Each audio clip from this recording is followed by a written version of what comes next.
Welcome to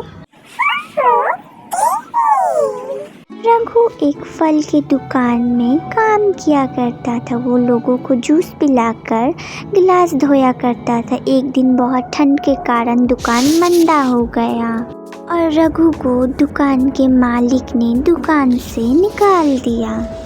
मेरे लाल मत रोना, अभी तुम्हारे बाबा लेकर आएंगे तुम लोगों के लिए खाने का। हम लोग 4 दिन से कुछ भी नहीं खाए, बहुत भूख लगी है माँ, बहुत ही ज्यादा अब बर्दाश्त नहीं हो रहा है। लगता है तुम्हारे बाबा आ गए, रुको मैं ज़रा देख कर आती हूँ, ठीक है। या जी, बच्चे इतने रो रहे थे, मैं किस किस तरह से उनको समझाऊं और आज आप फिर खाली हाथ आ गए।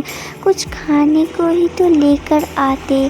बच्चे भी बहुत दिन से भूखे हैं, लगता है फिर आज हमें रातों को पानी पीकर ही अपनी भूख को मिटानी पड़ेगी।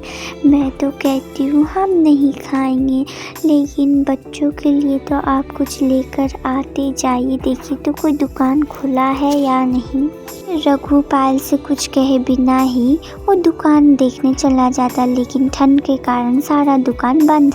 रघु वापस घर चला आता है। मत रोना, मैं तेरी बाबा को भेजी हूँ, वो आ ही रहे होंगे अब। माँ बहुत भूख लगी है माँ। इतनी देर में रघु आ जाता और पायल के आंखों से आंसू आ जाते हैं। रघु कहता है, बच्चों आज हम लोग पानी पीकर सो जाएंगे, देखना कल मैं पक्का कुछ खाने के लिए लाऊंगा।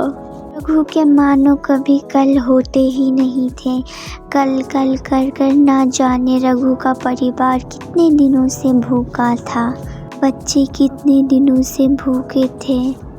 लेकिन फिर रघु के कहने से बच्चे रोने बंद कर देते हैं और फिर रात को सब कोई पानी पीकर रात को सब सो जाते। लेकिन रघु चिंता कर रहा था, क्योंकि रघु को तो अब काम से भी उसके मालिक ने निकाल दिया था। अब वो कौन सा काम करता, यही वो रात भर सोचता रहा। फिर सुबह होते रघु काम की तलाश में निकल पड़ता है और भटकता है इधर उधर।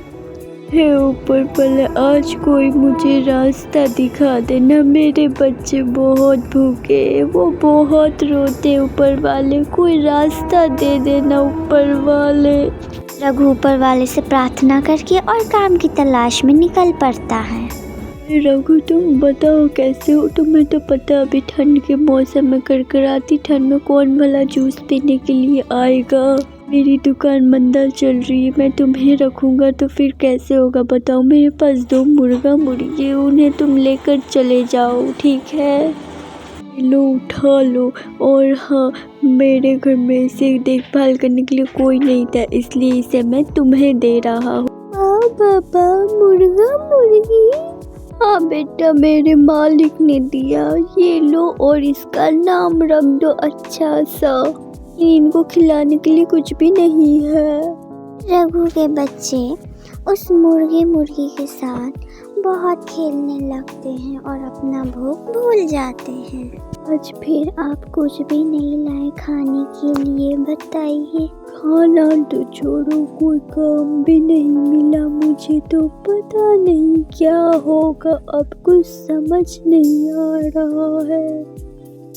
जी, ये आपने क्या किया? हमारे खाने का खुद ठिकाना नहीं रहता और आप ऊपर से मुर्गी लेकर आ गए, उसको कैसे खिलाएंगे हम लोग? मैं आता हूँ जरा बाजार से उन लोगों के। रघु चला जाता है मुर्गी के लिए दाने लेने, वो भी बिना पैसों की। वाह भाई, क्या चाहिए तुमको? वो मुझे ना कुछ दाने चाहिए मुर्गी के लिए, क्या आप दे सकते हैं? ठीक है, थोड़ा सा ही, लेकिन ज़्यादा नहीं दे सकता हूँ, ठीक है। मैं थोड़ा सा दे देता हूँ मुर्गी के लिए। फिर रघु घर के लिए और मुर्गी के लिए दाने लेकर आता। मुर्गी बहुत अच्छे से खाने लगती है। रघु के दोनों ही बेटे बहुत ही खुश थे। फिर पायल सबके लिए खाना बनाती है, सब कोई बहुत ही अच्छे से खाना खाने लगते हैं।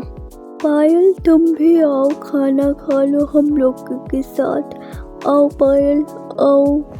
रघु के परिवार ने आज बहुत अच्छे से और पेट भर कर खाना खाया और सब कोई बहुत ही अच्छे से सोया। और फिर सुबह होते ही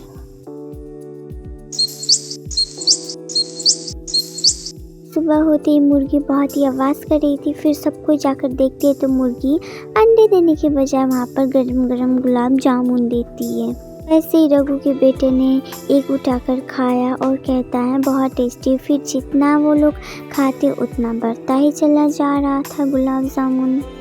ये तो जादुई मुर्गी है जी। सही कहा तुमने पायल।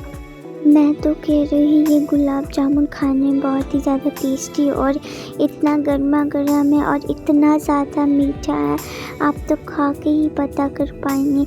और मैं तो कहती इतना सर क्या होगा गुलाब जामुन। आप एक काम कीजिए, आप बाज़ार जाकर इन गुलाब जामुनों को अच्छे दामों में बेच दीजिए, क्योंकि अभी ठंडा का मौसम है और गरम गरम गुलाब जामुन कौन नहीं खरीदेगा। हाँ पायल, तुम ठीक कह रही हो। मैं जाता हूँ बाजार और इन गुलाब जामुनों को अच्छे दामों में बेच कर आता हूँ और राशन भी लेकर आता हूँ।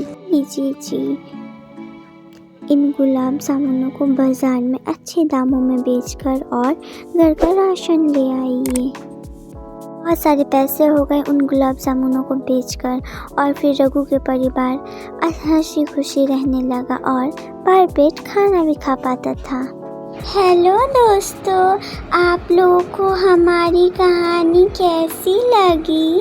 अगर अच्छी लगी हो तो लाइक, कमेंट, शेयर और चैनल को सब्सक्राइब करना ना भूलें और पास में बेल आइकन को ऑल पे क्लिक कर दें हर दिन नई कहानी देखने के लिए। धन्यवाद।